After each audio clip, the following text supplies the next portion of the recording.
Por que precisamos de políticas públicas para as mulheres? Primeiro, porque existe uma grande desvantagem em termos de poder político e poder econômico entre homens e mulheres, com prejuízo para estas últimas.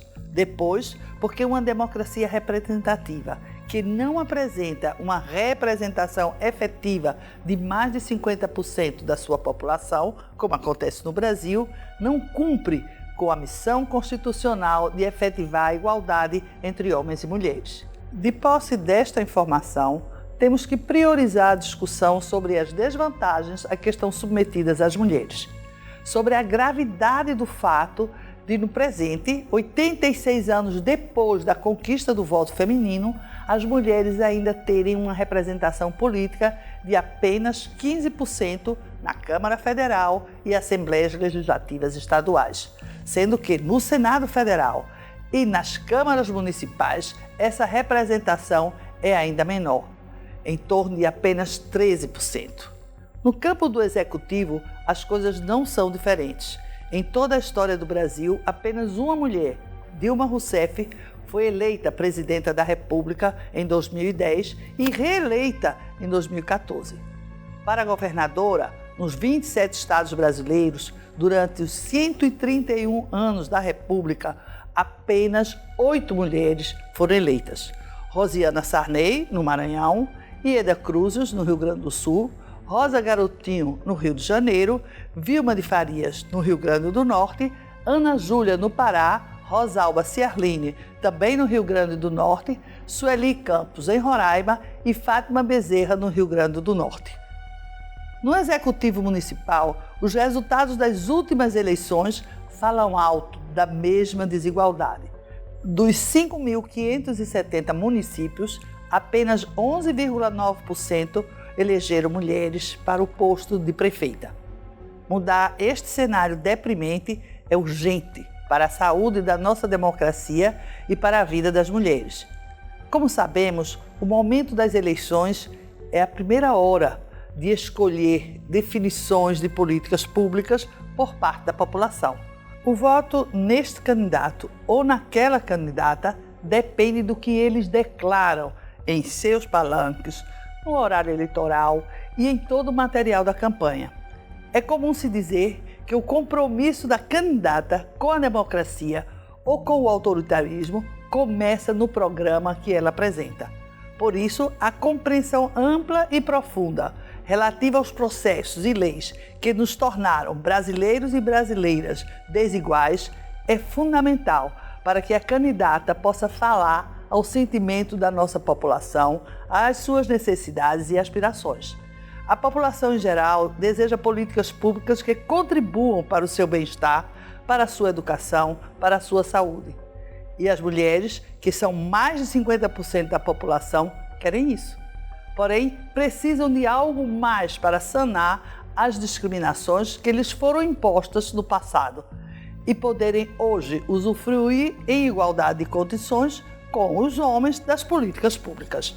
Vejamos um exemplo para compreendermos melhor essa questão e podermos formular um discurso atraente em resposta à demanda das mulheres por políticas públicas. Durante muito tempo no Brasil, as políticas públicas mais negaram do que efetivaram direitos para as mulheres.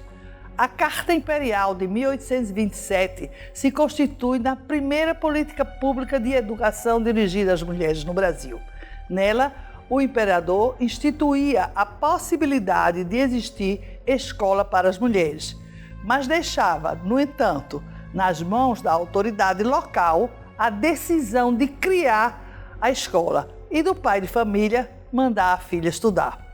Além disso, esse ato do imperador mantinha a completa exclusão das meninas negras e indígenas do espaço escolar, institucionalizando na mentalidade da população a ideia de que as mulheres eram dependentes dos homens para se educarem e de que as populações negras e indígenas não tinham o direito a acessar o bem cultural da educação. Foi a partir de conhecer e criticar conteúdos desta natureza que as feministas lutaram e lutam até hoje para que o Estado torne obrigatória a frequência das meninas à escola, independentemente da cor de sua pele, de sua etnia e da vontade do seu pai ou de sua mãe. É por essas e outras situações discriminatórias vividas pelas mulheres em toda a sua diversidade, inclusive nos dias atuais, que é necessário afirmar a pertinência da formulação e execução de políticas públicas para as mulheres. Que dimensões da vida precisam então ser amparadas por políticas públicas?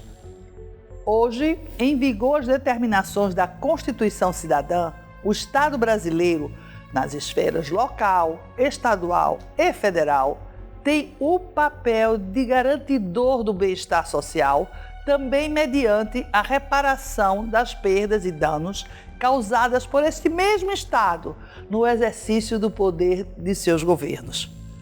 Desse modo, ele pode e deve agir para atender os interesses da sociedade, colocando as políticas públicas como um instrumento, como uma estratégia para garantir a efetivação dos direitos fundamentais e sociais de todas as pessoas. Nessa direção, ao considerarmos a escravidão das pessoas negras, o genocídio dos povos indígenas e a opressão das mulheres e a exploração das classes trabalhadoras, ou seja, as desvantagens vividas pela maioria da população brasileira por mais de 400 anos, devemos honrar o nosso entendimento de que essas desvantagens constituíram-se como impedimentos políticos estruturais na vida dessas populações. Isso porque esses impedimentos comprometeram a sua educação, a sua saúde, a sua segurança, as condições de moradia e oportunidades de trabalho e renda. Sendo, portanto, estas as dimensões da vida a serem contempladas pelas políticas públicas.